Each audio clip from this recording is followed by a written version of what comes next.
Happening with Gene Garza and the Ed Couch Yellow Jackets. Log on to 956sports.com and get the full insight there. Doc, you've got another Selber Spotlight for us. Tell us about it. Well, the spotlight, Tony, today falls on standings because we're going to look at, we're getting on toward that halfway point in the season. So I'm going to go district by district and preview some of the big-time games that are coming because the second half is going to be amazing.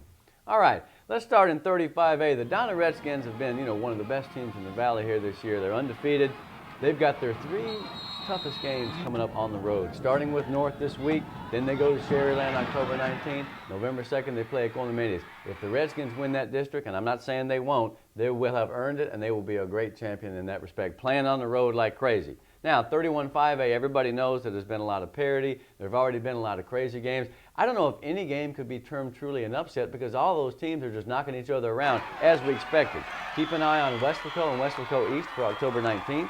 Weslaco and McAllen, October 26th, and a game that I think eventually could have district championship implications. PSJ Memorial at Memorial Stadium playing McAllen November 9th. Who in the world can be able to predict who's going to win that district? I certainly can at this point. Now, 32-5A, the teams are shuffling out to two tiers, right? You got your 4 and then your 5.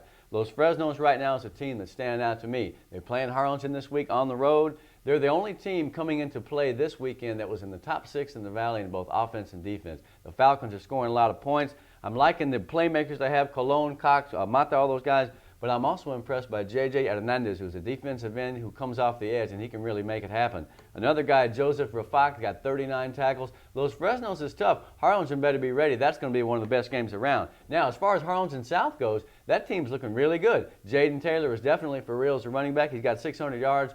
South is going to be fine. They need to load up on wins right now because they finished up their last 2 games with the Bird Bowl and then Los Fresnos. So the team right there, you got your backloaded schedule. South needs to win big right now against the Brownsvilles and then split those 2 games, and they're a playoff team in the making. Now, over in 4A, Mission, we've talked about them a little bit. Their defense is #1 in the Valley. Keep an eye on Eric Flores. He's an amazing player, 8 sacks, about 45 tackles.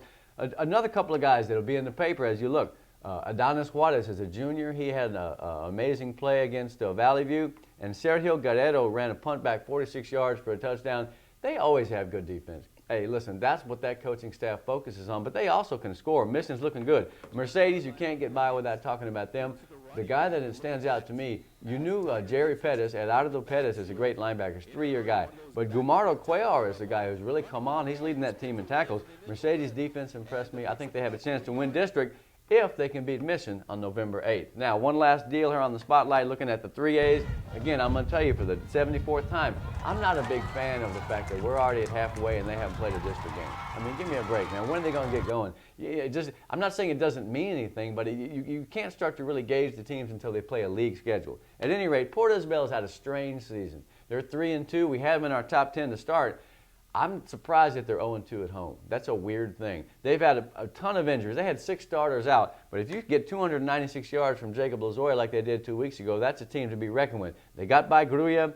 I think that it's going to come down to, as it has many years in the past, to the Rio Hondo game. PI and Rio Hondo play that next to last week of the season. I'm not saying the other teams won't be in the hunt, but I believe that game will have implications of a major variety. Spotlight will come back in about 2 or 3 weeks. We'll do another standing spotlight, 8th or 9th week. But for now, these are some of the teams that are doing well and the games you have to look forward to. That second half is going to be bananas. I can't wait for it. So that Rio Hondo Port Isabel game, will it be at Rio Hondo or will it be at Port Isabel? At Rio Hondo, which means that Port Isabel, so far on the road, man, they've been great. They're undefeated. So we'll see what happens there. But those 2 teams love to hit each other, and I think I'm going to try to get down and see that one. The fish are doing a better job away from the water. And weird, huh? We'll come back. We'll have our Wiener Schnitzel Scholar Athlete of the Week coming up next, right here on The Huddle. The deals are heating up on Built Ford Tough Trucks right now at